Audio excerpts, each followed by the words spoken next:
결국 배터리 안전하고 품질하고 직결되어 있는데 중국의 CATL은 기가 단위의 배터리 공정을 많이 갖고 있지만 네. 민첩하게 대처할 수 있고 그런 기술을 가진 것은 사실은 우리나라가 더 잘하고. 혹시 가장 좀 인상 깊었던 기술이 있었을까요? 뭐 제가 놀랐던 거는 그냥 말로는 이런 게 가능하다 했는데 실제로 그게 이제 상품으로 나오고 그 편제된 어떤 서플라이 체인을 가지고 있는데 그런 것에서 지금 의존도를 적게 한 상태에서 지금 우리가 유효 광물을 만들어낼 수 있는 취득할 수 있는 중요한 기술이 리사이클링 기술이고 중요한 산업이 리사이클링 기술입니다. 3프로TV 주말 인터뷰, 저는 이주호 기자고요. 안녕하세요, 권순우 기자입니다. 저 요즘에 고민이 있습니다. 고민이 뭡니까? 자꾸 피곤해서 그런지 배터리가 나가요. 어떻게 됩니까? 들어오라고 하세요. 어디 가려면 갈 수 있어요? 나가긴 어딜 나갑니까? 네. 근데 사실 배터리 얘기를 하다 보면은 뭐 캐즘이다, 공급 과잉이다, 네. 뭐 치열한 경쟁이다, 뭐 트럼프 대통령이 전기차를 싫어한다 하더라. 그러니까요. 그러면서 좀 힘든 상황들을 많이 목도하고 있는데 저는 진짜 아쉬운 게 우리나라가 전 세계에서 배터리 제일 잘 만든단 말이에요. 그렇죠. 제일 잘 만드는데 힘들면 어쩌라는 거야? 그럼 딴 데는?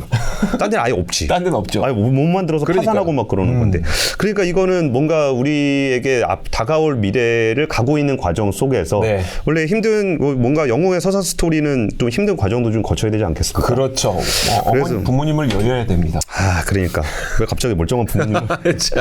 근데 어쨌든 이런 산업들이 다시 힘을 내려면 뭔가 계기가 한 번씩 필요한 것 같아요. 네. 예를 들어서 뭐 인공지능 산업에서 챗GPT의 모멘텀이 있었다 이런다 그러면은 저는 사실 올해 좀 기대했던 행사 중에 인터 배터리가 있었습니다. 그러니까 이게 하도 조용하다 보니까 배터리 산업 요새 뭐 하는 거야 할 때 그동안 1년 동안 준비했던 뭔가를 짜잔하고 보여주는 그 계기를 통해서 뭔가 다시 한번 모멘텀을 찾는 그런 과정을 좀 기대를 좀 했었습니다. 그러면 이 인터 배터리를 통해서 우리는 뭔가 메시지를 좀 얻을 수 있지 않을까요? 그래가지고 인터 배터리를 비롯해서 네. 어차피 인터 배터리 하는 김에 네. 여기서 함께 활동하셨던 슈퍼 전문가를 세 분을 모두 모시고 네. 릴레이로 인터뷰를 해보면서 우리나라 배터리 산업의 어떤 현황 그리고 글로벌 트렌드까지 한번 짚어보는 그런 시간을 마련해 보려고 합니다. 그래서 네. 저희가 딱 이걸로 모멘텀 만들려고 했는데 이미 증시에서는 반영이 되고 있어요. 2,000원대가 많이 올라왔어요. 자, 엔솔 주가가 네. 올해 들어서만 10% 넘게 올랐더라고요. 분명히 뭔가 이제 낌새가 있는 것 같습니다. 그 낌새를 시장에서도 미리미리 좀 눈치를 챈 거 아닌가 싶기도 하고요. 네, 그 낌새가 뭔지를 알기 위해서 오늘 배터리 산업협회의 최종서 본부장님 네. 그리고 이번 인터 배터리 컨퍼런스를 총괄 운영위원장을 하고 계신 연세대학교 김간봉 교수님 네. 그리고 그 중에서 잘하는 친구들을 불러다가 상을 주신 인터 배터리 어워즈 심사위원장을 하신 서울대 성흥영은 교수님을 릴레이로 한번 인터뷰를 모셔보도록 하겠습니다. 첫 번째 시간입니다. 배터리 산업의 현황을 한번 함께 알아볼 한국배터리산업협회의 최종서 총괄 본부장님. 어서 오세요. 안녕하십니까. 네, 반갑습니다. 한국배터리산업협회 최종서 총괄 본부장입니다. 본부장님이 여러 분이신가 봐요? 예, 그 본부장을 이제 다 총괄하는 게 총괄 본부장입니다. 여러 본부장님이 계시고 네. 그 위에 계시는 본부장님. 네. 그렇죠. 이게 현황을 보려면 네. 세부적으로 봐서는 안 보입니다. 그래요? 재료만 봐도 안 보이고 네. 시스템만 봐도 안 보이고 이거를 총괄로 봐야 비로소 배터리 산업이 이렇구나 네. 라는 걸 좀 볼 수 있을 것 같은데 좀 일단은 배터리 산업에 대해서 얘기하려면 캐즘 얘기를 좀 안 할 수는 없을 것 같아요. 이게 저는 솔직히 배터리 캐즘이라고 생각하지는 않습니다. 그렇죠. 배터리는 잘못이 없어. 전기차가 잘못한 거야. 그렇죠. 네. 아버지가 잘못한 거야. 네. 제 꿈이 재벌 2세인데 아버지가 노력을 안 해요. 그래서 제 꿈이 달성이 안 되고 있거든요. 이건 농담이고요. 배터리 산업이 조금 어려운 환경이다라는 거를 추상적으로들 많이들 생각을 하고 있는 것 같아요. 그리고 그 어려움의 과정들도 많이 달랐을 것 같은데 지금 배터리 산업의 현황을 좀 설명해 주시면 좋을 것 같아요. 그 이제 앞서 말씀해 주신 대로 우리 배터리가 지금 전기차 캐즘이라고 해가지고 사실 배터리가 제일 많이 들어가는 데가 전기차거든요. 그러니까 전기차의 성장이 사실 둔화하면 배터리의 매출이 줄기 때문에 이제 자연스럽게 배터리도 따라서 주는 부분인데 전기차 캐즘이 이제 많이들 말씀들 하시는데 이게 왜 왔냐를 이제 생각해 볼 필요가 있어요. 예. 근데 보면은 사실 전기차의 보급 속도가 성장률이라 그러죠. 성장률이 뭐 계속 수십 프로씩 성장하다가 뭐 마이너스 성장을 한다든지 그런 건 아니고 네. 이제 성장률이 높았지만 지금은 그 한 자릿수 정도 뭐 이런 식으로 이제 떨어지는 뭐 한 자릿수는 아니고 두 자릿수 정도인데 그러니까 전기차 보급 속도가 둔화가 된 부분이거든요. 그래서 캐즘이라고 하는 것은 이제 그 전기차 처음 나왔을 때 얼리 어답터들이 전기차를 다 샀고 그다음에 이게 대중화되기 전 시점에 사람들이 여러 가지 가격이라든지 뭐 어떤 안전성이라든지 뭐 이런 거를 이제 보는 부분들이 있기 때문에 주춤하는 그런 부분들이 있고 그래서 그게 이제 크게 이제 전기차 캐즘이다 이렇게 얘기를 하는 거고요. 그 다음에 이제 뭐 말씀하셨다시피 중국이 사실은 전기차 보급을 제일 먼저라기보다 이제 공격적으로 예. 이렇게 보급을 했는데 그 중국이 내수 시장이 꽉 차다 보니까 이거를 이제 해외 시장에 이제 자기들이 만든 전기차를 팔기 위해서 그러다 보니까 그 중국 시장 내 공급 강이 되니까 이거를 이제 해외에 싼 가격으로 이제 팔므로 인해서 그런 그 거기에 따른 이제 원가 부담이라든지 다른 전기차 메이커들이 뭐 그런 것들 때문에 이제 전기차 캐즘이 왔다고 볼 수 있고요. 그래서 전체적으로 현황은 작년에 이제 전기차 캐즘으로 인해서 매출이 둔화했던 전기차가 둔화함으로 인해서 배터리도 둔화했고 우리 국내 3사뿐만이 아니고 거기에 이제 납품을 하는 소재 부품사까지 이제 조금 어려운 상황에 처했다. 그게 지금의 이제 현재 상황이라고 보시면 될 것 같고요.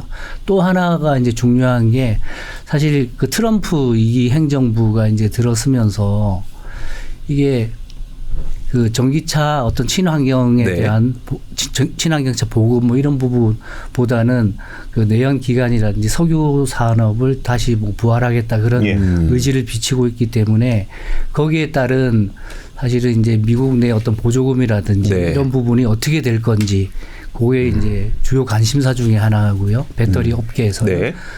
또 이제 그게 관세. 그래서 우리나라 기업들이 지금 미국에서 그 공장을 많이 짓고 있거든요. 배터리 3사를 뿐만이 아니고 소재사들도 이제 짓고 있는데 거기에 들어가는 이제 그 소재들, 부품들에 대해서 관세를 뭐 어떻게 할지 이런 것도 촘촘히 관심사가 되겠습니다. 그래서 올해 굉장히 이제 그 글로벌한 정치가 좀 불안정하고 네. 그래서 올해가 어떻게 보면 그런 캐즘이나 어떤 그 이 불안정 속에서 우리 배터리 산업이 어떻게 살아남고 계속 성장할지 그거를 좀 내실을 좀 기하고 그런 어떤 전략을 펼치하는 중요한 한 해가 될 것으로 생각을 합니다. 그럼 본부장님, 근데 저부터 한번 물어볼게요. 너무 궁금해. 이게. 네네. 아니 일론 머스크가 뭐 사실상의 넘버 2 얘기하고 있는 거 아니에요. 근데 일론 머스크는 전기차 회사란 말이야. 그리고 관세를 매긴다는 건 자국 산업 보호를 위해서 하잖아요. 근데 유럽이나 미국에는 자국 산업이 없어. 그렇죠. 근데 왜 배터리에다 관세를 매기겠다는 거며 이게 도대체 뭐 하는 전략인지를 모르겠어요.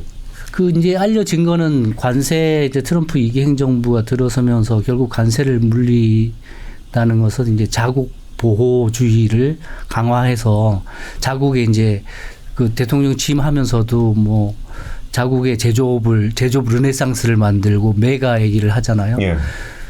그런 이제 취지로 해서 이제 자국 내에 어떤 첨단 산업이라든지 그런 거를 유치를 하고 자국의 이익을 강화하는 뭐 이런 쪽으로 이제 트럼프는 정책을 하는 거고 앨런 머스크가 이제 테슬라를 통해서 이제 전기차를 미국에서는 이제 선두 주자로 이렇게 하고 있는데 그것도 어떻게 보면은 그 관세가 사실은 미국 외에 다른 나라들이 부담이 가는 거잖아요. 어떻게 보면. 예. 그런 측면에서 보면은 앨런 머스크는 미국 회사이기 때문에 일단 보면 뭐 관세에서 자유로울 거고 네. 또 다른 나라와 경쟁을 한다고 하더라도 앨런 머스크는 이제 그런 그 어떤 경쟁력에서 자신이 있다 이런 생각을 하는 것 같아요. 그래서 보면은 그거를 그 트럼프가 그런 정책을 한다 하더라도 앨런 머스크는 그렇게 큰 손해는 아니다. 그리고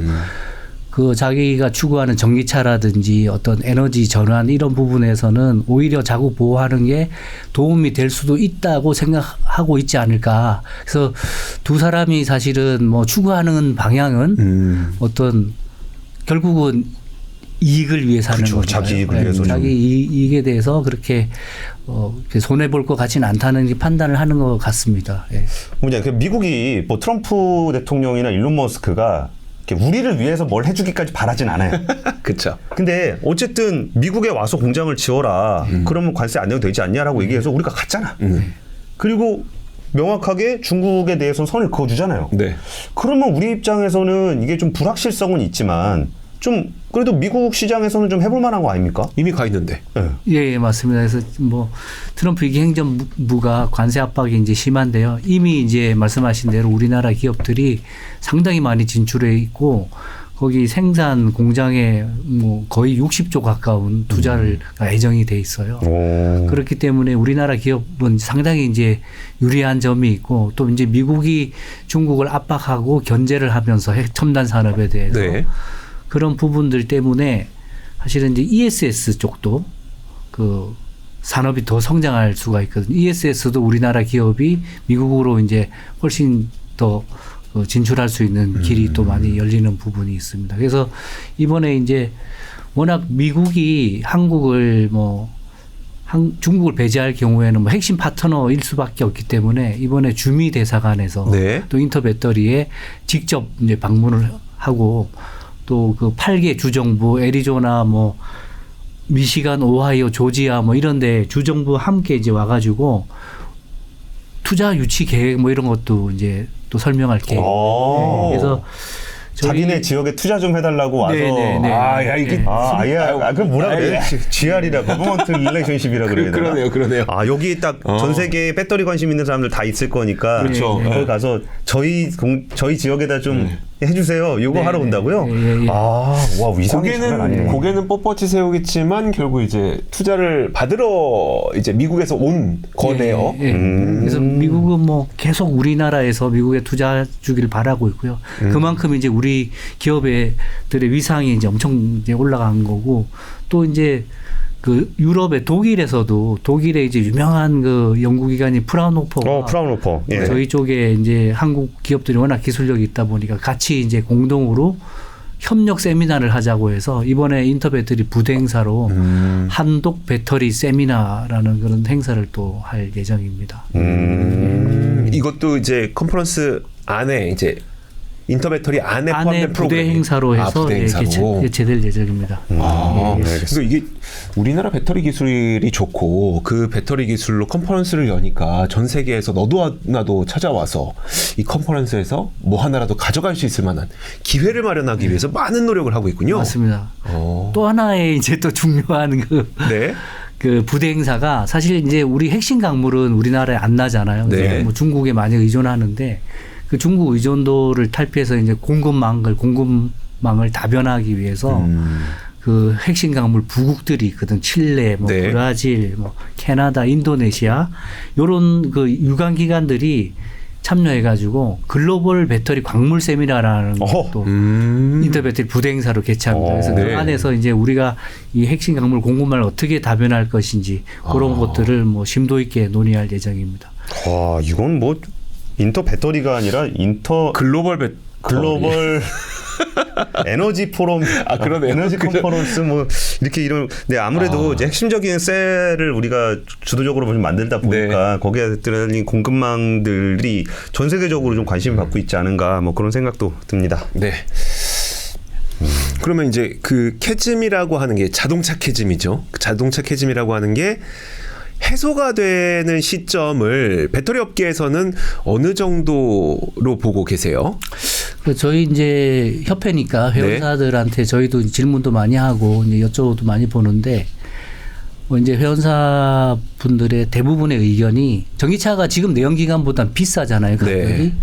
근데 워낙 이제 중국이 그 가격 싸게 해서 이렇게 전기차 시장에 계속 한국 마찬가지고 유럽도 이렇게 막 침투를 하고 있고 그래서 사실은 이제 원가 경쟁력에 대한 부분도 우리 이제 배터리사 우리나라하고 중국이 뭐 대부분 핵심 배터리사들이 이제 있는데 그 부분에 많이 신경을 쓰고 있어요. 그래서 이제 원가 경쟁력을 좀 더 이제 가지도록 이제 하고 있고 정부 차원에서도 사실은 이제 중국은 정부에서 막대한 보조금을 지원하고 뭐 이래가지고 가격이 싼 건데 우리나라도 세제라든지 뭐 투자를 했을 때 그 세금을 직접 환급해서 준다든지 이런 제도를 검토를 하고 있어요. 그래서 그게 뭐 뭐 잘 되지 않 조만간에 기업들한테 좀 유리하게 되지 않을까 하는 생각이 들어요. 그렇다 보면 이제 결국은 원가 경쟁력이 내연기관과 비슷한 어떤 그 우리가 이제 프라이스 패리티라고 하는데 네. 그런 부분까지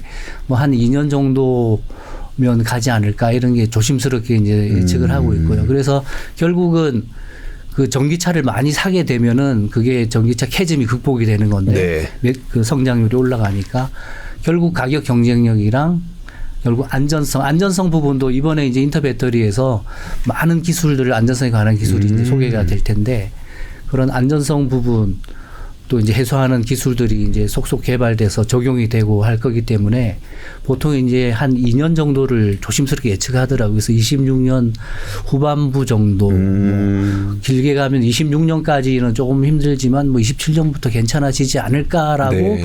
회원사들이 이제 조심스럽게 예측을 하고 있고요.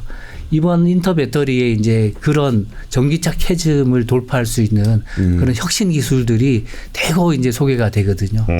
전고체 기술뿐만이 아니고 그 뭐 충전을 빨리 초고속 뭐 충전 기술이라든지 네. 또 우리 원가 경쟁력을 하려면 사실은 이제 광에서 뭐 이걸 채굴해서 가공하는 그 가격 경쟁력도 중요한데 이거를 재활용해 가지고 네. 하면 이제 그 훨씬 싸게 할 수 있기 때문에 그런 부분의 기술까지 이렇게 다 이제 소개가 될 수 있습니다. 그래서 이번 인터배터리가 그런 전기차 캐즘을 극복하는 어떤 전략을 보여주는 그런 전시회가 될 거다 이렇게 생각을 하고 있습니다. 저는 예. 문득 이 전기차 배터리 전시회에 자동차 업체가 참여를 해야 된다고 생각해요. 왜요? 잘 만들어야지. 아, 지들이 잘 만들어. 지들이 잘 만들어야지. 아니 맞아요. 지금 말씀하셨던 것처럼 배터리가 재활용되는 측면도 우리가 분명 고려를 해야 되고 그다음에 초고속 충전도 고려를 해야 되긴 하지만 결국은 그 차를 보고 사람은 소비자는 선택하기 마련이잖아요. 그래서 그 기술은 당연히 탑재돼야 되는 거고 차를 잘 만드는 자동차 업체들도 와서 니네 경쟁하고 딱 그 앞에서 딱 차를 비교해 보니까 야 얘네가 낫네라고 하면서 이런 차를 비교할 수 있는 것까지 돼야 되지 않을까. 예요. 그리고 본부장님, 근데 뭐 저런 부분들도 좀 한번 여쭤보고 싶어요. 아무래도 다양한 회원사들 이렇게 만나시면은, 네. 그러니까 뭔가 언젠가부터 우리가 중국을 상대할 때 뭐 그 규모라든지 이런 거에 좀 위축되는 경향이 좀 있는 것 같아요. 이게 야 저기가 저렇게 보조금 받고 뭐 지원금도 많이 주고 시장도 넓고 근데 우리가 이렇게 잘 나갈 때는 뭔가 자신감이 있었어. 뭔가 통상적인 부분도 우리가 좀 미국이나 유럽이랑도 좀 친하고 네. 그게 이제 우리가 또 기술적으로도 3원계 배터리가 에너지 밀도도 높고 그래서 우리는 할 수 있어 라는 기대감이 쫙 계속 올라오다가 그게 좀 잘 안 된다 싶으니까 아 여기는 우리는 안 되나 봐. 중국의 저가 물량 못 이겨 막 이런 얘기들도 하고 있단 말이에요. 네. 근데 인터배터리에서 다양한 기술들을 좀 보여주신다고 했는데 그런 부분들을 보시면 지금이 전반적인 전기차 수요의 문제 때문에 생겨나는 이슈라고 한다 그러면은 전기차 수요에 문제가 없는 그 배터리를 가지고 있는 본질적인 경쟁력 측면에서는 좀 어떻게 평가를 하고 계십니까? 네, 그래서 좋은 그 질문이신데요. 그러니까 결국 중국이 이제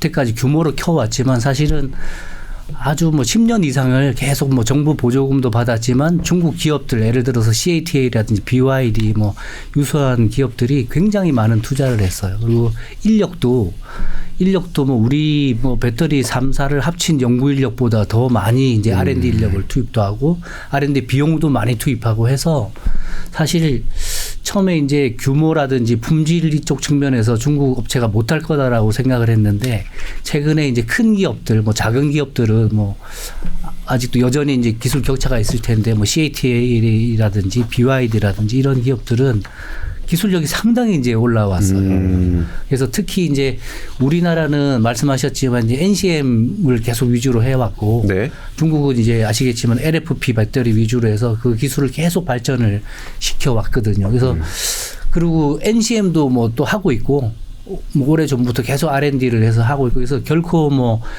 우리나라가 뭐 하이니켈 뭐 이런 데서 조금 앞선다고는 하고 있지만 기술 수준에 있어서는 배터리 기술 수준에 있어서는 큰 차이가 없다. 근데 그런 상황에서 우리가 이제 그거를 극복해서 계속 이제 우리 기업들이 선두로 가기 위해서는 사실은 이제 기업의 우리 CEO 분들이라든지 굉장히 많은 고민을 하세요. 어떻게 하면 이 중국의 이런 무서운 공격 네. 그리고 그런 계속 그 성장한 실력을 저기 할 수 있을까라고 하는데 그 다윗과 골리앗이라는 그 네. 싸움처럼 사실은 우리나라가 잘하는 부분이 있거든요. 그러니까 일전에 그 청라 화재에서도 중국 뭐 페르시스 배터리가 뭐 됐듯이 우리나라는 사실 품질이나 안전 이런 데 굉장히 신경을 많이 쓰고 있거든요. 그래서 그런 부분의 어떤 경쟁력과 그다음에 품질은 우리나라 분들이 이제 꼼꼼하고 하기 때문에 그렇게 이제 결국 이제 사고 배터리 안전하고 품질하고 직결되어 있는데 그런 품질 관리를 잘하는 부분이 있고 또 이렇게 덩치가 크게 되면은 움직임이 둔해지거든요. 그러니까 그래서 뭐 중국의 CATL은 기가 단위의 배터리 공장을 많이 갖고 있지만 네. 뭔가 시장이 요구하는 기술이 이렇게 빠른 요구를 할 때 민첩하게 대처할 수 있고 그런 기술을 가진 것은 사실은 우리나라가 더 잘하고 네. 그런 부분들이 있어서 그 이번에 이제 그런 것들을 이제 아마 이렇게 전략적으로 보여지지 않을까. 뭐 예를 들면은 46 뭐 네. XX 46 시리즈 배터리도 그렇고 우리가 이제 공정을 좀 획기적으로 단순화시키는 건식 공정이라든지 뭐 이런 부분들 그래서 우리나라가 잘하는 그런 그 혁신적인 부분 뭔가 배터리 기술에서 뭐 루틴한 게 아닌 차별화된 그 중국을 이렇게 중국과는 하여튼 빠른 민첩하게 이게 네. 빨리 차별화시켜서 나가면 뭐 충분히 승산이 있지 않나 이렇게 생각을 합니다. 알겠습니다. 사실 이게 현황에 대한 이야기를 들어봤을 때 우리가 가지고 있는 무기를 잘 살려서 네. 한번 경쟁을 해보면 좋겠다 싶었는데 그 최종서 본부장님과 나눈 얘기는 여기까지고 네. 그 다음에 어떤 무기들을 가지고 있는지에 대한 얘기는 저희가 김강범 교수님과 함께 하겠습니다. 지금까지 최종서 본부장님과 함께했습니다. 감사합니다. 네, 감사합니다. 자, 그러면은 이번에는 인터배터리 컨퍼런스의 총괄 운영을 맡고 계시는 운영위원장 김광범 교수님 모셔보도록 하겠습니다. 어서 오세요. 안녕하세요. 안녕하십니까? 안녕하세요. 오, 목소리가 배우 내지는 성우 정도 목소리가 굉장히 좋으세요. 타고났습니다. 겸손하십니다. 단도직입적으로 여쭤보겠습니다. 네. 이번에 인터배터리가 뭐 봐야 됩니까? 저희가 중요한 프로그램을 많이 준비했는데 뭐라고 하나 지적하기보다는 오셔서 직접 경험하시기를 권합니다. 그러면은 뭐부터 봐라? 일종의 텔링 이번에 컨셉이라든지 이번에 인터배터리의 주요한 특징을 좀 부탁드릴게요. 지금 리튬 배터리뿐만 아니라 이 응용 분야인 어떤 전기차 관련해서도 여러 가지 현안들이 지금 뭐 언급되고 있는데 네. 우리 배터리 컨퍼런스에서는 이런 주제에 대해 어떤 국내외 최고의 전문가들을 모셔가지고 이분들이 통찰하고 있는 점, 이분들이 분석하고 있는 점들을 우리 뭐 꼭꼭 집어서 말씀드릴 수 있는 프로그램들이 마련됐습니다. 예, 그 내용은 이제 차차 하나씩 말씀드리도록 하죠. 전 이번에 그 LG엔솔의 46 배터리, 네. 아 드디어 이게 나오는구나. 거기에 뭐 엠모터인가 실제로 들어간다는 거 아니에요. 일론 머스크가 말은 했지만 결국 배터리는 또 한국이 만드는구나 싶었는데 이게 국가별로 좀 이렇게 여러 업체들이 참가를 할 텐데 이런 업체들의 배터리 산업 경쟁력을 비교를 해보시면은 거기 참가하는 업체들 다 보셨을 거 아니에요. 네. 쭉 내용을. 그럼 각각의 그 장단점, 차별화되는 점 그런 점들은 좀 어때요? 그 인터 배터리의 경우에는 지금 저렇게 얘기할까요? 그러니까 국내뿐만 아니라 외국 기업들이 모두 참석을 하고 있는데 네. 특히 중국 기업의 경우에는 지금까지는 지금 뭐 소재나 부품 업체, 제조업체, 그다음에 지금 뭐 측정 기기 업체였었습니다. 장비. 네. 그래서 지금 올해 2025년 첫 번째로 셀 기업인 중국을 대표하고 있는 셀, 그다음에 모듈 팩 기업인 뭐 BYD하고 EV 에너지가 첫 참석을 하게 되거든요. 예, 그래서 국내 현장에서 지금 그들의 기술을 지금 우리가 직접 비교할 수 있는 기회가 되기 때문에 뭐 지금 의미가 있는 어떤 참석이고 의미가 있는 행사라고 말씀드리겠습니다. 저희가 그 셀 업체, 뭐 소재 부품 업체 이런 걸 맨날 이제 혼용해서 얘기하다 보니까 셀 업체가 인터배터리에 참여한다는 게 일반인 입장에서는 그렇게 큰 의미처럼 다가오진 않았었거든요. 네. 근데 그 컨퍼런스 입장에서는 셀 업체, 특히 중국 셀 업체가 참가한다는 건 굉장히 좀 큰 남다른 의미가 있는 건가요? 지금 그 배터리 관련 전시회의 경우에 지금 어떤 셀 업체가 참여하는 경우는 많지 않았다고 알고 있습니다.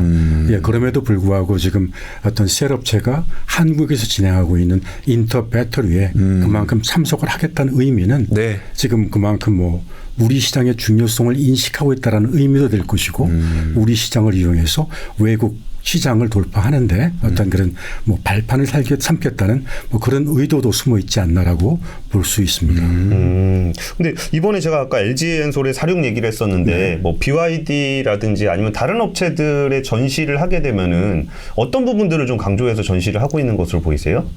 지금 우리나라하고 중국의 산업 경쟁력을 비교할 때는 지금 아까 말씀 나눈 바와 같이 한국은 지금 3원계 배터리를 중심으로 높은 에너지 밀도와 함께 우수한 안전성을 갖춘 배터리 제조 기술력을 가지고 있거든요. 그래서 이를 중심으로 지금 우리 한국 3개 배터리 회사가 세계에서 어떤 활약을 하고 있는 반면에 그러니까 중국에서는 지금 CATL이나 BYD를 중심으로 에너지 밀도는 낮고 네. 또 비교적 가격이 또 싸겠죠. 네. 그다음에 또 지금 뭐 그 안전성도 어느 정도 지금 뭐 보장된다라고 알려진 리튬 인산철 전지를 중심으로 뭐 셀 사업을 하고 있습니다. 네. 그다음에 이들 전지들이 지금 셀 차원에서 에너지 밀도가 낮기 때문에 실제 전기차 적용을 하기 위해선 팩 차원의 에너지 밀도가 중요하게 될 텐데 이를 높이기 위해 가지고 어떤 팩의 공간 활용도를 높일 수 있는 셀 투 팩 기술을 개발해 가지고 또 네. 지금 어떤 시장을 점유하고 있죠. 그다음에 또 제가 하나 또 지적하고 싶은 중국 배터리 산업의 경쟁력은 우리 그 리튬 배터리 제조에는 지금 그 핵심적인 광물 금속이 포함되게 될 텐데 네. 그러니까 이들이 광물 채굴하고 정년이 포함된 업스트림의 어떤 상당히 많은 부분을 중국이 점유하고 있어요. 예, 그렇죠. 네. 예, 그렇기 때문에 지금 어떤 그런 기술적인 측면도 있고 이런 그런 어떤 서플라이 체인에서의 강점이 중국 배터리 경쟁력을 만드는 어떤 그런 기반이 되지 않나 생각하고는 있습니다. 그러면 거기에 비해서 이제 우리나라 배터리 업체들이 가질 수밖에 없는 약점들이 있었잖아요. 그러니까 네. 방금 말씀하셨던 공급망이라든지 그런 것들을 극복하기 위해서 인터배터리에서 우리나라 기업들은 좀 어떤 것을 보여주게 될까요? 그게 지금 인터배터리 전시를 통해서 나타날 수 있을지 모르겠는데 네. 결국은 지금 우리가 가지고 있는 문제점이라는 것은 뭐 문제점이라기보다 극복해야 될 사항들이 네. 공급망 관련 사항, 예. 그다음에 어떤 가격과 관련된 사항이 될 텐데 뭐 공급망의 다변화, 그다음에 또 지금 공급망의 다변화가 될 때는 또 원가 전가까지 뭐 연결이 될 수 있겠죠. 뭐 그런 방법이 좀 포함되지 될 수 있다라고 생각을 하고 있습니다. 그러니까 이게 우리가 두 가지잖아요. 그 보통 인터배터리를 하게 되면은 전시회가 있고, 네. 전시회는 이제 구경하는 거, 실제로 그걸 눈으로 볼 수 있는 거, 네. 그게 있고 또 한켠에서는 컨퍼런스라 그래서 글로벌 전문가들이 그렇죠. 또 모여가지고 현재와 미래에 대한 방향성을 제시해 주시는 부분들이 있는데 이게 지금 현재와 관련한 부분들은 아까 말씀해 주셨던 뭐 셀투팩이라든지 뭐 자륙 배터리라든지 네. 아니면 전고체 샘플이라든지 이런 것들을 보게 될 거고 또 오히려 저 사실 기자들은 그 컨퍼런스에도 관심이 되게 많아요. 그렇죠. 그 컨퍼런스가 약간 미래에 가는 방향성을 좀 보여주는 게 있는데 컨퍼런스에는 좀 어떤 내용들이 준비되어 있어요? 예. 제가 먼저 그럼 컨퍼런스 운영 방법부터 말씀을 좀 드리겠습니다. 네. 그 이번 배터리 컨퍼런스는 이틀 동안 매일 4개의 트랙으로 프로그램이 운영됩니다. 그래서 지금 각 트랙별로는 지금 어떤 리튬 배터리와 전기차 현안에 관한 내용들이 준비되어 있는데 제가 첫날 프로그램을 예를 들어 말씀드리죠. 예. 그러니까 첫날 오전 세션에서는 그 전기차 시장 캐즘을 다루게 됩니다. 아까 최종수 본부장님께서도 말씀해 주셨는데 그래서 지금 캐즘을 다룰 수 있도록 지금 배터리 산업과 글로벌 수요라는 큰 주제하에 여러 개의 강연들이 준비되어 있습니다. 그러니까 예를 들면 트럼프 정부의 전기차와 배터리 산업 전략. 네. 그다음에 또 유럽에서는 지금 탄소 중립 관련돼서 여러 가지 얘기가 나오고 있는데 그렇죠. 네. 뭐 배터리 패스포트 관련된 얘기. 네. 그다음에 뭐 좀 더 직접적으로는 지금 전기차 시장 극복을 위한 뭐 지금 뭐 국내 배터리 3사의 사업 전략. 그다음에 캐즘이 끝나면 뭐 슈퍼 사이클이 올 거란 얘기를 하는데 슈퍼 사이클에 대응하는 배터리 비즈니스 전략에 대한 어떤 그런 어떤 중요한 이슈들에 대한 국내의 전문가들이 어떤 강연이 준비되어 있죠. 네. 그다음에 또 하나 말씀드리고 싶은 것은 지금 요새 지속가능 순환 경제라는 얘기가 많이 떠오르지 않습니까? 네. 그래서 우리 그 배터리 컨퍼런스에서는 그러니까 지속가능 순환 경제와 배터리 서플라이 체인, 그다음에 지속가능 순환 경제와 배터리 정책에 대한 얘기도 나눌 수 있도록 그런 프로그램을 준비했습니다. 교수님, 이게 이제 그날 컨퍼런스 가서 보는 게 제일 좋은 거겠지만 네네. 지금 말씀해 주신 주제들이 너무 궁금해요. 그리고 복잡한 내용들이에요. 이걸 우리 이 자리에서 알 수 있을까?라고 하는 내용들이거든요. 네, 그래서 교수님이 네네. 짧게라도 예고해 주시면 안 돼요? 이렇게 뭐 미국 전략은 좀 어떤 것 같다. 네. 유럽의 패스포트는 어떤 것 같다. 그리고 이제 리사이클링 어떤 것 같다. 이거 스포 금지라고 안 되는 거 아닙니까? 예고편만. 예고편만. 간단히 한번 말씀드려 보겠습니다. 요새 최근 자료에 의하면 그 트럼프 미국 대통령이 전기차에 대한 보조금을 폐지하고 네. 미국 내로 들어오는 배터리 소재에 대해서도 뭐 관세를 물린다라는 얘기가 있지 않습니까? 네. 그래서 지금 뭐 그것 전에도 전기차 캐즘이라는 얘기가 있었는데 어떤 그런 트럼프 대통령의 정책이 불확실성을 좀 더 더했어요. 그렇죠. 이제 그런 좀 혼란된 상태에서 결국은 전기차 관련해 가지고 글로벌 서플라이 체인이 분명히 큰 변화를 맞게 될 거다. 그래서 이에 대한 논의가 지금 진행되도록 프로그램이 하나 준비되어 있습니다. 예. 그다음에 또 다른 하나는 지금 유럽에서는 지금 탄소 중립하고 그 지속 가능 순환 경제를 지금 이루겠다라는 어떤 그런 그 목표 하에 네. 다양한 사회적인 경제적인 어떤 산업적인 변화를 만들어내고 있는데 배터리 관련해서 나오는 정책 중에 우리가 주목해야 될 것이 배터리 여권입니다. 네. 배터리 패스포트라는 얘기를 하죠. 그래서 배터리 패스포트는 지금 배터리의 생산부터 제일 마지막 단계인 리사이클링까지 배터리 생애 전체에 걸쳐 가지고 네. 지금 발생되는 온실가스량이 얼마나 되는지 그다음에 배터리를 만들 때는 여러 가지 핵심 광물들이 나타나게 될 텐데 그런 핵심 광물들의 채굴 과정이 얼마나 윤리적이었는지 또 다른 하나는 지금 배터리를 제조할 때 이후부터는 지금 광산에서 채굴한 광물뿐만이 아니라 지금 리사이클링한 광물 금속을 일정 수준 포함하도록 지금 요구하고 있습니다. 예, 그래서 지금 이런 것을 바탕으로 볼 때 배터리 여권의 핵심은 그러니까 EU의 규정을 통과한 배터리에 대해서만 네. EU 영내에서 지금 유통될 수 있도록 하겠다는 거거든요. 근데 이게 지금 유효 시점이 2027년입니다. 얼마 남지 않은 상태이기 네. 때문에 이 관련해서도 지금 어떤 그런 글로벌 정책 변화 그리고 또 이게 대응 전략에 대해서도 우리 전문가들이 나와서 네. 지금 우리 오신 분들께 강연을 하도록 준비하고 있습니다. 근데 결국은 이제 이게 EU의 어떤 배터리 여권과 관련된 규정을 맞추기 위해서는 결국 일정 부분이 배터리가 재활용돼야 되는 거 아니에요? 그럼 이 재활용과 관련된 내용도 이번 컨퍼런스에 준비되어 예, 있나요? 그렇습니다. 그러니까 저는 지금 지속가능 순환경제라는 말씀을 계속 드리는데 네. 그러니까 지속가능 순환경제에서는 배터리뿐만이 아니라 모든 어떤 공산품 제품들에 대한 어떤 재사용, 재활용 그다음에 리사이클링을 강조하고 있습니다. 그러니까 특히 지금 우리는 배터리에 대해서 얘기하고 있는데 배터리 리사이클링이 매우 중요하게 되겠죠. 그러니까 중요한 이유는 몇 가지 얘기할 수가 있는데 가장 중요한 핵심 사항은 그러니까 리사이클링을 통해 가지고 사용 후 리튬 전지. 네. 그러니까 우리가 폐리튬 전지를 얘기를 할 텐데 그로부터 지금 전략 금속을 회수할 수 있는 거거든요. 그러니까 이것은 지금 우리 그 현재는 어떤 중국 중심의 어떤 그런 업스트림 광물 채굴하고 전개되는 그 편제된 어떤 서플라이 체인을 가지고 있는데 그런 것에서 지금 의존도를 적게 한 상태에서 지금 우리가 유효 광물을 만들어낼 수 있는 취득할 수 있는 중요한 기술이 리사이클링 기술이고 중요한 산업이 리사이클링 기술입니다. 예, 그래서 저희 이 배터리 컨퍼런스 프로그램 중에 일부에서는 네. 지금 리사이클링 기술, 리사이클링 관련해 가지고 이의 기술성, 이의 경제성 그리고 제일 또 중요한 것 중에 하나인 환경성을 모두 다룰 수 있는 그런 강연 준비되어 있습니다. 알겠습니다. 그럼 이거는 네. 제가 그냥 솔직히 좀 궁금해서 여쭤보는 건데요. 우리가 배터리 얘기했을 때 교수님 말씀하셨던 얘기들이 다 단어가 익숙해요. 뭐 예를 들어서 셀투팩부터 해가지고 네. 전고체의 순환자원 뭐 이런 거 우리가 얘기 되게 많이 들었거든요.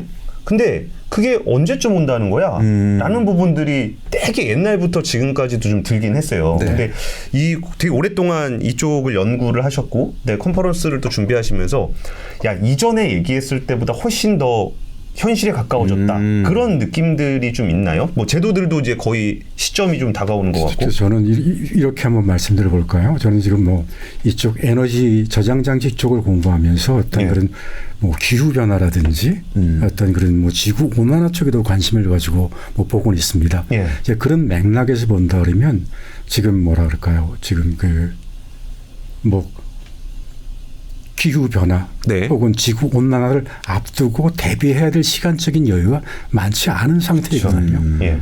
그런 것들을 볼 때 이제 그런 어떤 상황에서 이쪽 뭐 전기차뿐만이 아니라 리튬 배터리 관련해서도 지금 뭡니까 어떤 그런 많은 제도들이 만들어지고 있는데 네. 그런 제도들에 대해서 뭔가 지금 뭐 우리가 얼마나 그걸 달성할 수 있을지 모르겠지만 그러니까 시급하다라는 어떤 그런 사인은 계속 나오고 있다 생각해요. 예.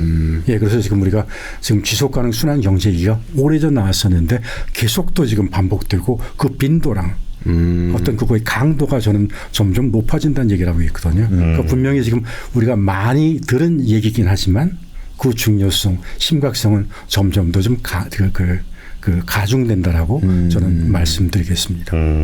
네, 저는 저 말씀만 듣는 게 아니라 네. 진짜 가서 그 몇 년 전에 했던 얘기가 실제로 얼마나 현실화되어 있는지 너무 보고 싶어요. 그러니까 그 46 배터리도 일론 머스크 얘기할 때마다 거의 한 4년 됐나요? 그냥 이미지였잖아요. 맞아요. 네. 근데 그 이미지가 지금 실물이 되는 실물이 거고, 된 거죠. 그 에너지 저장 장치라든지 아니면 BMS라든지 이런 것들도 다 얘기하던 건데 네. 실제로 이제 인터 배터리에서 또 보게 될 거고 네. 지금에서 업사이트된 내용은 또 컨퍼런스 가서 들을 수 있는 거잖아요. 그래서 이번에 교수님이 운영위원장으로서 얼마나 야무지게 구성을 해놓으셨는지 제가 가서 한번 점검을 해보도록. 저 한 가지만 더 오셔서 확인하시기 바랍니다. 한 가지만 더 궁금한 거 있어요. 그러니까 우리가 지금은 배터리가 결국 전기차에 가장 많이 들어가다 보니까 전기차가 얼마나 팔리냐에 따라서 배터리 수요가 결정이 되는 거잖아요. 네. 근데 ESS처럼 다른 쪽 수요처들도 지금 많이 늘어나고 있는지 그리고 그런 부분들에 대한 어떤 현황과 전망이 컨퍼런스에도 좀 마련이 되어 있는지. 저희 컨퍼런스에서도 그런 프로그램들이 지금 마련되어 있습니다. 네. 그 관련된 얘기를 제가 잠시 드리도록 하죠. 그러니까 아시다시피 리튬 배터리는 지금 모바일 IT 기기하고 네. 전기차를 통해 가지고 우리 삶에 이미 깊숙하게 지금 들어와 있지 않습니까? 네. 또 제가 또 말씀드리는 그 지구 온난화 기후 변화가 될 텐데 이로 인해 가지고 지금 온실가스의 발생량을 최소화시킬 수 있는 기술들 개발에 대한 어떤 요구가 매우 많아지고 있습니다. 네. 그래서 보면 뭐 예를 들면 온실가스 발생이 전혀 없는 새로운 운송수단, 온실가스 발생이 전혀 없는 전기에너지 공급망 등에 대한 얘기를 할 수 있거든요. 네. 그래서 지금 이번 그 배터리 컨퍼런스에서는 뭐 그 미래 항공 모빌리티용 좀더 비행기. 현실성이 있는 네. 현실성이 있는 배터리 기술에 대한 강연이 또 마련이 되어 있고요. 그다음에 또 다른 하나는 지금 가상 발전소라는 얘기가 있지 않습니까? VPP. 네. VPP요. 그래서 지금 가상 발전소는 지금 물리적으로 지금 한 자리의 발전소가 위치하고 있는 건 아닌데, 그러니까 그 소규모 분산형 발전원을 그러니까 리튬 배터리를 사용한 ESS하고 지금 ICT 기술을 통합해 가지고 조합하고 있거든요. 그러니까 지금 한마디로 말씀드릴 수 있다면 그 에너지 소스 네트워크라고 얘기할 수 있는데 결국 네.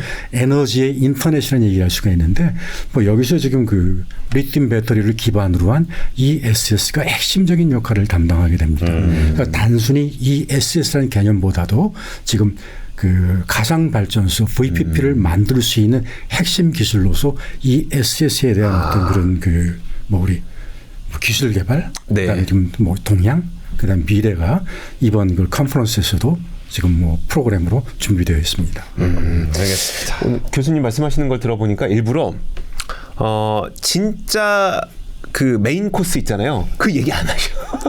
그러니까 뭐가 있다라는 뭐가 있어 지금. 메뉴판만 슬쩍 메뉴판 보여주시고 살짝 보여주고 계시거든요. 어쩌겠습니까? 가서 봐야죠. 가서 봐야죠. 예, 오늘 그 인터 배터리의 컨퍼런스 위원장하는 김강모 교수님과 이야기 나눠봤습니다. 고맙습니다. 감사합니다. 감사합니다.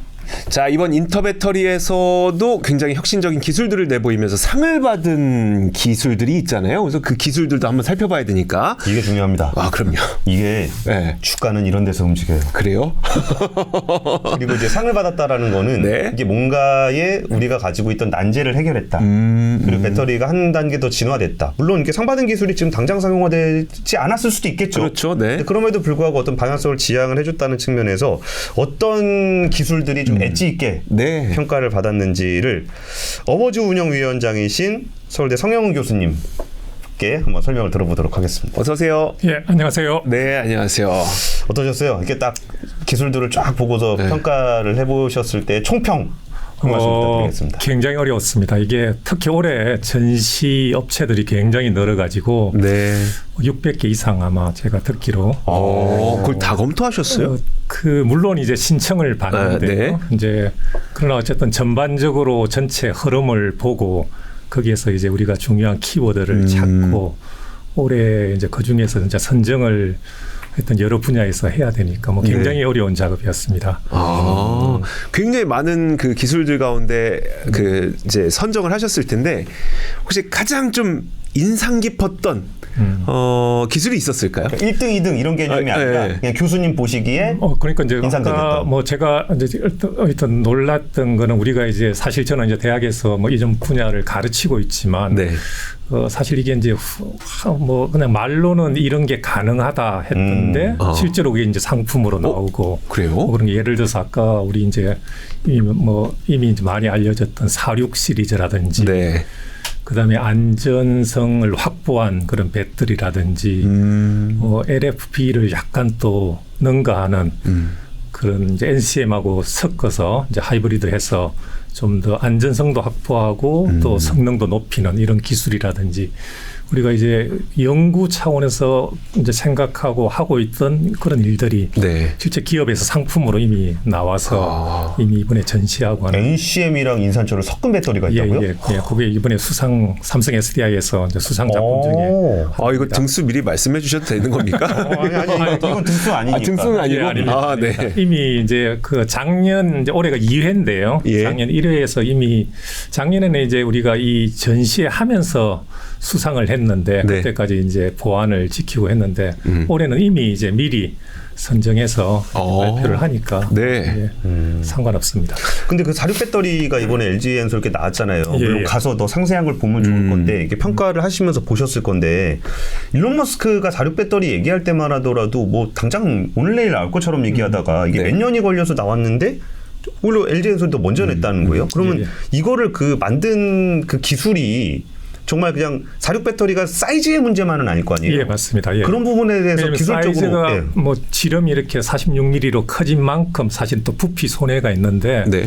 이걸 아주 정교하게 잘 해서 그 부피 사이로 열이 잘 빠져나가게 하는 기술을 도입한다든지 해서 그 전체 굉장히 그 모든 공간을 굉장히 알차게 사실 이제 팩으로 만들었을 때 전혀 부피 손실 없게 에너지 밀도 자체가 굉장히 높은 상태로 유지하면서 하는 그런 배터리가 실제로 그 구현됐다는 걸 저희들이 확인을 했었습니다. 신기하네요. 동그라미 큰 거 붙이면 맞습니다. 남는 공간들이 남는 공간이 많을 건데. 그게 오히려 밀도를 높이는 그 사이에 이제 열이 빠져나갈 수 있는 통로 이런 것들을 적절히 잘 거기에 집어넣어서 전체 분피 손실이 없도록 역시 그렇게 만들었다. 집이 좁으면 야무지게 인테리어를 해야죠. 소재 분야는 좀 어땠어요? 아까 좀 전에 그 인산철이랑 NCM 섞은 거 얘기를 주셨는데 예. 뭐 또 어떤 것들이 있었습니까? 그리고 이제 그 LNF에서 이제 95% 이상 니켈을 실제로 이제 하이니켄 양산을 그렇게 했다는 게 좀 어쨌든 우리가 말이 많았는데 뭐 언제 나오느냐 실제로 양상 언제 되느냐 뭐 이렇게 했는데 그게 좀 독특했고요. 저희가 이제 소재가 보통 이제 배터리 뭐 음극, 양극, 전해질 거기에 초점을 맞췄는데 네. 사실 이제 저희가 어워즈를 이렇게 선정할 때 하나 중요한 요소가 이게 그 결국은 글로벌 시장에서 우리 기술이 진출하고 또 상당 부분 이제 수입 같은 것도 대체하고 그래서 이런 핵심 소재 외에도 네. 다른 소재도 사실 하는 업체들이 꽤 있거든요. 이번에는 좀 그 점을 좀 많이 살펴서 이제 롯데에너지 머티리얼스에서 동판? 동판인데 이 동판이 사실 얇게 만든다는 게 얇으면 그만큼 이제 에너지 밀도가 높아지니까. 네. 근데 이게 이제 온도 변화가 뭐 온도가 높아졌다 낮아졌다 하면 이게 이제 계속 그 안정성 문제가 생기는데 이게 보니까 이 코팅 공정이 굉장히 뛰어나더라고요. 네. 그래서 온도를 높이든 낮추든 변화 없는 이제 그 음극 집전체죠. 그 동판을 만든 기술이라든지 그다음에 유진 테크놀로지에서 이제 리드 탭이라 해서 그 배터리 그 셀 안에서 만들어진 전기를 바깥으로 뽑아내는데 예. 네. 그 기술, 연결 기술 같은 게 그게 이제 거기 보니까 안에 도금 기술 같은 게 굉장히 친환경적으로 도금 기술을 도입해서 그다음에 이제 또 플라스틱하고 접착력 같은 것도 굉장히 높인 그런 아주 좋은 기술이더라고요. 그런데 이런 것들은 사실 우리가 어워즈를 통해서 소개하지 않으면 잘 안 알려질 것 같아요. 그러니까 그래요? 이게 조금만 더 상세하게 물론 못 알아들 저희가 못 네네. 알아들을 수도 있는데 그래서 조금 상세하게 좀 해주셨으면 그러니까 리드탭이라는 게 리드탭. 우리 네. 뭔지도 잘 모르고 리드 탭이 이제 안에서 셀 안에서 뭐 이제 그러니까 음극, 양극, 전해질에서 이제 전자가 발생해서 전기가 발생하지 않습니다. 네. 그 전기를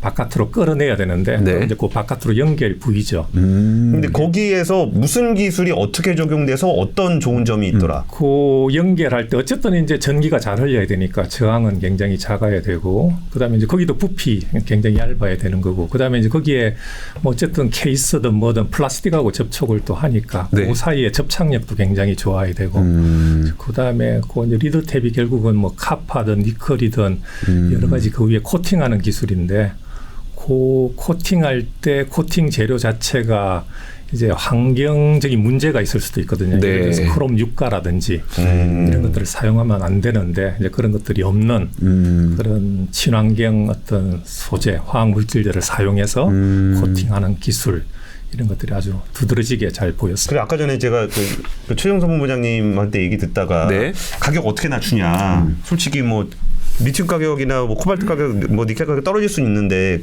근데 그 떨어지면 또 우리 배터리 회사들이 힘들어진단 말이죠. 그렇죠. 네. 그러면은 이제 공정상에서의 이점을 잘 가져가면, 그러면 또 여기서 원가를 많이 낮출 수 있다는 말씀을 좀 주셨었는데, 그러다 보니까 그럼 장비 쪽도 뭔가 개선이 제가 듣기로는 여기까지 제가 조금만 더 얘기할게요.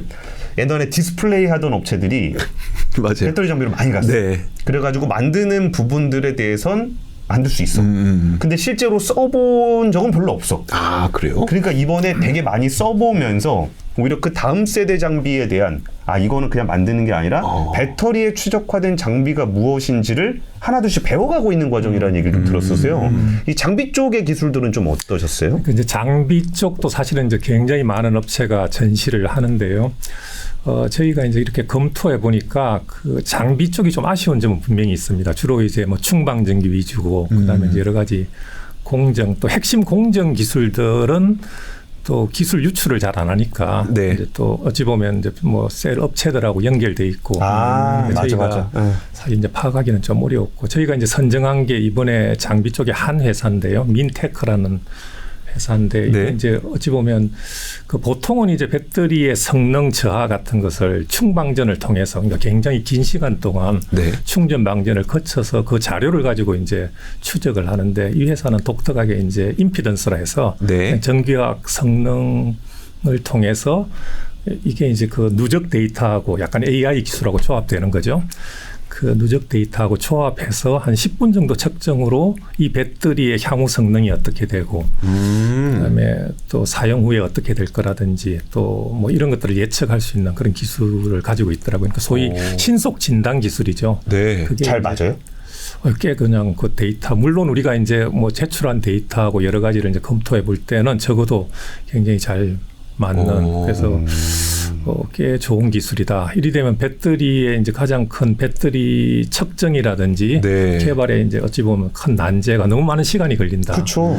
뭐 한 달씩 테스트 해봐야 그렇죠. 되고 이런 기술들이 이제 좀 뭐 이런 민테크 같은 기술들이 좀 확장되고 네. 또 확대되면 우리가 이제 굉장히 짧은 시간 마치 반도체처럼 굉장히 짧게 측정해도 예측되고 만일 이런 데이터가 이제 빅데이터처럼 굉장히 쌓이면 사실은 이제 AI하고 조합되면 이제 실제로 굉장히 짧은 시간에 이제 예측까지도 가능하겠다. 그래서 이제 저희 이제 위원회에서는 이 기술을 좀 이제 장비 쪽에서는 우수 기술로 이렇게 선택을 했었습니다. 장비라고 해서 단순히 제조 장비만 생각했는데 측정 장비까지도 검토를 많이 하셨군요. 예, 저희가 이제 어워즈의 기본 개념이 우수한 이제 기술을 가진 기업, 그다음에 네. 혁신 기술 이걸 이제 초점하고 이게 또 상품성, 그다음에 뭐 저희가 글로벌 어떤 시장에 우리가 주도할 수 있느냐 이런 것 여러 가지를 이제 검토하니까요. 이제 그런 점에서 검토를 했었습니다. 그 재료 기술 쪽은 좀 없었어요?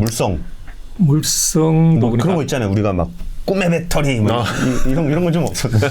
그래서 아까 그 우리 롯데 그 에너지 머티리얼스의 이제 NCM 95%가 뭐 이제 이미 다 잘 알려져 있었는데 그런 것도 이제 굉장히 양산했는데도 동일한 성능이 계속 이제 나오는 이제 그런 것들. 그다음에 아까 우리가 이제 대체로 LFP는 중국 기술 뭐 이렇게 생각했는데 어쨌든 이제 이게 삼성 SDI 기술인데요. 그게 이제 NCM까지 더해서 LFP의 낮은 성능을 높이고 또 NCM의 이제 안정성 좀 문제 있는 이런 것들을 좀 극복해서 적절하게 조합한 그런 기술 같은 건 굉장히 좀 독특했습니다. 소재에서.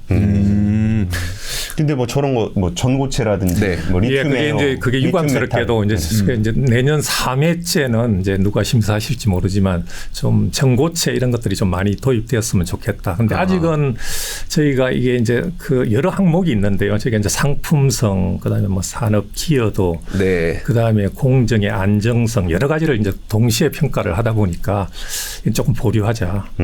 그 문제는 조금 더 이제 전시회나 네. 뭐 경쟁력 이런 것들을 통해서 좀 더 지켜볼 필요가 있겠다. 그 큰 회사들 얘기들도 좀 중요한데 또 어디선가 혁신적인 기술은 또 작은 기업에서 나올 수 있잖아요. 스타트업에서 항상 나와요. 네, 그리고 스타트업이 꼭 그거를 양산을 해내진 못한다고 하더라도 그 기술을 기존에 있는 업체들이 뭐 인수를 한다거나 그렇죠. 적용을 해가지고 또 미래 기술이 또 나오는 경우들이 좀 있으니까 좀 스타트업들의 동향도 좀 궁금한데 좀 여기에 지원하는 스타트업들도 많이 있어요? 예, 그거 꽤 있었습니다. 그래서 이제 올해 우리가 어워즈 2회 처음으로 이제 스타트업도 좀 유심히 검토하자.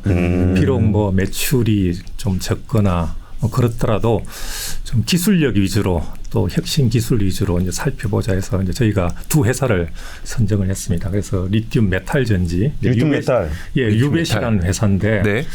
그 어쨌든 그 리튬 메탈을 음극으로 이제 사용하는데 이게 이제 그 뭐죠 이제 전극을 만드는 그 공정, 그 전극 만드는 공정이 아주 좀 독특했고 굉장히 안정성이 있어 보이고. 덴드라이트 이런 것도 다 예, 맞습니다. 좀 잡았어요? 맞습니다. 그렇게 해서 킬로그램당 뭐 600와트 정도의 굉장히 고출력 이런 것도 내고, 그다음에 실제로 이제 굉장히 응용 범위도 이미 많이 검토를 하고 또 진행 중이더라고요.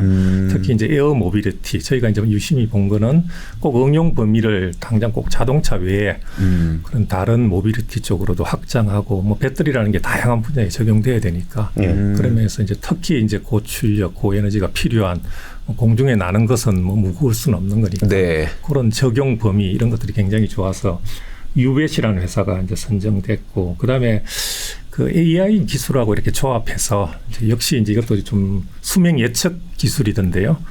그 모나라는 회사 그 인공지능하고 조합한 네. 그 기술인데 아까 그 민테크 기술하고 어찌 보면 조금 더 좀 중복성이 있어 보이기는 한데 그래도 스타트업으로서 굉장히 좀 어찌 보면 혁신 기술 같은 그런 게 좀 보였습니다. 그래서 어쨌든 저희 어워즈가 이런 어떤 새로운 기업도 발굴하고 또 좀 이렇게 동기부여도 해서 우리가 또 새로운 배터리 분야에서 새로운 기업들도 많이 생기고 또 우리 젊은 분들도 창업도 많이 하고 해서 좀 산업이 커지면 좋겠다는 그런 취지에서 저희가 스타트업도 이렇게 선정을 했었습니다. 사실 상을 딱 받았어요.